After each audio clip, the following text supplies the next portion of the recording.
સ્વચ્છતાને સંસ્કાર અને સ્વભાવમાં કેળવી સ્વચ્છ ભારત મિશનમાં સામેલ થવા મુખ્યમંત્રી ભૂપેન્દ્ર પટેલનો નાગરિકોને અનુરોધ.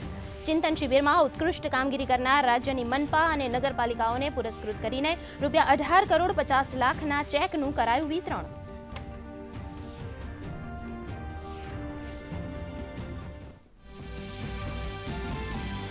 દેશ સહિત રાજ્યભરના ઘરોમાં જોવા મળશે હર ઘર સ્વદેશીનો જુવાળ.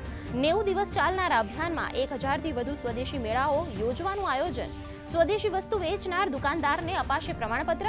પ્રદેશ અધ્યક્ષ CR પાટીલે આત્મનિર્ભર ભારત અભિયાન અંતર્ગત આપી માહિતી.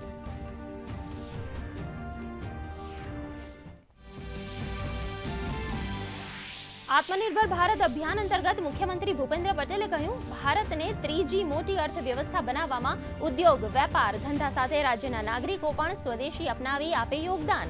તો કેન્દ્રીય મંત્રી મનસુખ માંડવિયાએ પોરબંદર ખાતે વોકલ ફોર લોકલ માર્કેટનો કરાવ્યો શુભારંભ.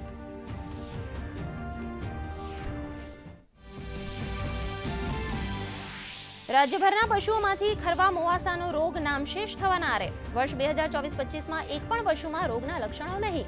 તો ખરવા મોવાસા સાથે બ્રુસેલોસિસ રોગ સામે રક્ષણ આપવા હાથ ધરાયું રસીકરણ અભિયાન.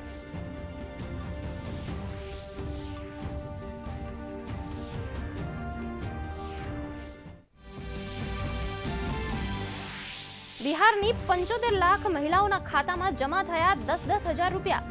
પ્રધાનમંત્રીએ વર્ચ્યુઅલી લોન્ચ કરી મુખ્યમંત્રી મહિલા રોજગાર યોજના. પીએમએ કહ્યું, લખપતિ દીદી, મુદ્રા યોજના, ડ્રોન દીદી સહિતની યોજનાઓના માધ્યમથી સ્ત્રી સશક્તિકરણ કરવા તરફ અમારું ફોકસ.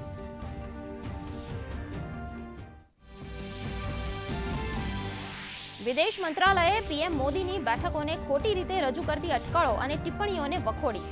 નેટો મહાસચિવના નિવેદનને ગણાવ્યું ખોટું અને પાયાવિહોણું. કહ્યું, રાષ્ટ્રીય હિતો અને આર્થિક સુરક્ષા માટે ભારત શક્ય તમામ પગલાં લેશે.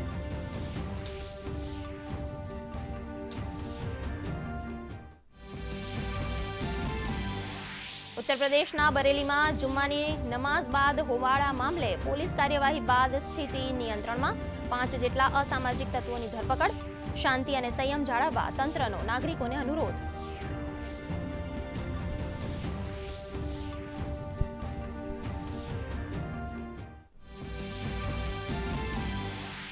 નાગરિકોના આરોગ્ય સાથે ચેડા કરનારા ખાદ્ય એકમો સામે ફૂડ એન્ડ ડ્રગ્સ વિભાગની તવાઈ. સુરેન્દ્રનગરમાં 17 દુકાનો અને હોટેલમાં દરોડા પાડી 35 નમૂનાઓ લેવાયા.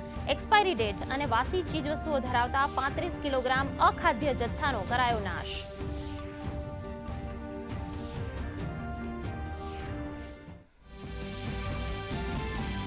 શારદીય નવરાત્રીનો આજે 5મો દિવસ. ગરબાની રમઝટ જમાવવા ખેલૈયાઓ આતુર.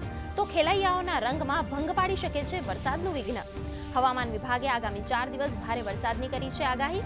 અમદાવાદ, ગાંધીનગર, સુરતમાં ભારે વરસાદની સંભાવના.